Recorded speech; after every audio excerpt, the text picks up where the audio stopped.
আগামী জাতীয় নির্বাচন কখন হবে সে বিষয়ে সিদ্ধান্ত জানার জন্য রাজনৈতিক দল ও জনগণের মধ্যে বিপুল আগ্রহ রয়েছে। আমি বারবার বলেছি, এই নির্বাচন ডিসেম্বর থেকে আগামী বছরের জুনের মধ্যে অনুষ্ঠিত হবে। এই সময়ের মধ্যে দেশের নির্বাচন উপযোগী পরিবেশ সৃষ্টির জন্য যা যা করা দরকার সরকার তাই করছে। এখানে মনে রাখা জরুরি, বাংলাদেশ স্বাধীনতার পর থেকে যতবার গভীর সংকটে নিমজ্জিত হয়েছে তার সবগুলোরই প্রধান কারণ ছিল ত্রুটিপূর্ণ নির্বাচন। ত্রুটিপূর্ণ নির্বাচন প্রক্রিয়ায় বারবার ক্ষমতা কক্ষিগত করার মধ্য দিয়ে একটি রাজনৈতিক দল বর্বর ফ্যাসিস্টে পরিণত হয়েছিল। এই ধরনের নির্বাচন যারা আয়োজন করে তারা জাতির কাছে অপরাধী হিসেবে চিহ্নিত হয়ে যায়। এমন নির্বাচনের মধ্য দিয়ে যে দল ক্ষমতায় আসে তারাও জনগণের কাছে ঘৃণিত হয়ে থাকে।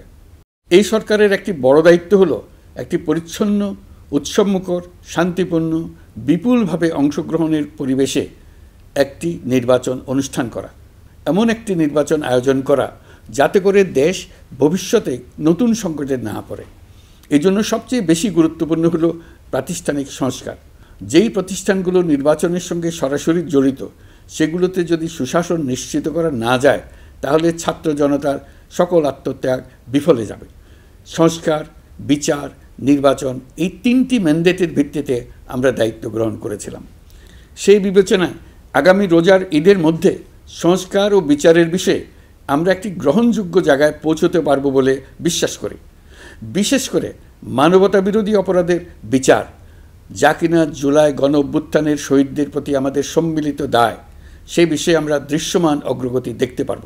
এতে আমাদের উপর আপনাদের অর্পিত ম্যান্ডেট ন্যূনতম হলেও বাস্তবায়ন করে যেতে পারব। সেই বিবেচনায় ও ইতিহাসে সবচেয়ে অবাধ, সুষ্ঠু, প্রতিদ্বন্দ্বিতামূলক ও গ্রহণযোগ্য নির্বাচন আয়োজনের জন্য সকল পক্ষের সঙ্গে আমরা আলোচনা করেছি।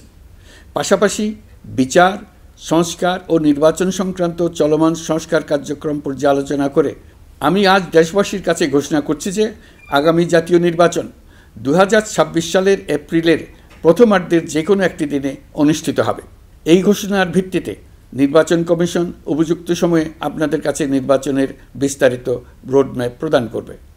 আমরা এমন নির্বাচন চাই যা দেখে অভ্যুত্থানের শহীদদের আত্মা তৃপ্তি পাবে, তাদের আত্মা শান্তি পাবে। আমরা চাই আগামী নির্বাচনে সবচেয়ে বেশি ভোটার, সবচেয়ে বেশি প্রার্থী ও দল অংশ নেক। এটা সবচেয়ে অবাধ, সুষ্ঠু ও নিরপেক্ষ নির্বাচন হিসেবে জাতির কাছে স্মরণীয় হয়ে থাকুক। 1.5 যুগ পরে দেশে সত্যিকারের একটি জনপ্রতিনিধিত্বশীল সংসদ গঠিত হবে। বিপুল তরুণ গোষ্ঠী এবার জীবনে প্রথম ভোট দেওয়ার সুযোগ পাবে। এসব লক্ষ্যে প্রয়োজনীয় সকল পদক্ষেপ নেওয়ার জন্য আমরা জাতির কাছে অঙ্গীকারবদ্ধ। আমি দেশবাসীর প্রতি আহ্বান জানাই, আপনারা সকল রাজনৈতিক দল এবং আপনাদের এলাকার প্রার্থীদের কাছ থেকে সুনির্দিষ্ট অঙ্গীকার আদায় করে নেবেন যেন আগামী সংসদের প্রথম অধিবেশনেই যেসব সংস্কারের প্রশ্নে ঐকমত্য অর্জিত হয়েছে তা কোনো প্রকার কাটাছেঁড়া ছাড়াই যেন তারা অনুমোদন করেন। আপনারা ওয়াদা আদায় করে নেবেন যে তারা বাংলাদেশের স্বাধীনতা, সার্বভৌমত্ব, আঞ্চলিক অখণ্ডতা এবং জাতীয় মর্যাদার প্রশ্নে কখনো কোনো প্রকার আপোষ করবেন না এবং দেশের বাইরের কোনো শক্তির কাছে দেশের স্বার্থ বিকিয়ে দেবেন না। আপনারা তাদের কাছে সুনির্দিষ্ট প্রতিশ্রুতি আদায় করে নেবেন এই মর্মে যে তারা কখনোই কোনো অবস্থাতেই আপনাদের গণতান্ত্রিক অধিকার ও মানবিক মর্যাদার ক্ষুণ্ণ করবেন না। আপনারা তাদের কাছে অঙ্গীকার আদায় করে নেবেন যে তারা সম্পূর্ণ সততা ও স্বচ্ছতার সাথে দেশ পরিচালনা করবেন এবং সকল প্রকার দুর্নীতি, দলীয়করণ, টেন্ডারবাজি, সিন্ডিকেটবাজি, চাঁদাবাজি, সন্ত্রাসী কর্মকাণ্ড ইত্যাদি গণবিরোধী কাজ থেকে নিজেদেরকে সম্পূর্ণভাবে মুক্ত রাখবেন। আমি আপনাদের আবারও স্মরণ করিয়ে দিতে চাই যে এবারের নির্বাচন শুধু শান্তিপূর্ণ নির্বাচন করার বিষয় নয়, এটা ছাত্র জনতার অভ্যুত্থানের আকাঙ্ক্ষা নতুন বাংলাদেশ গড়ার নির্বাচন। এই নির্বাচনে পরিচিত দলগুলিই থাকবে, তাদের পরিচিত মার্কাগুলিই থাকবে, কিন্তু ভোটারকে বের করে আনতে হবে যে এই মার্কার পেছনে আপনার কাছে ভোট প্রার্থীরা কে কতটুকু নতুন বাংলাদেশ গড়ার জন্য প্রস্তুত, কে কতটা প্রতিজ্ঞাবদ্ধ।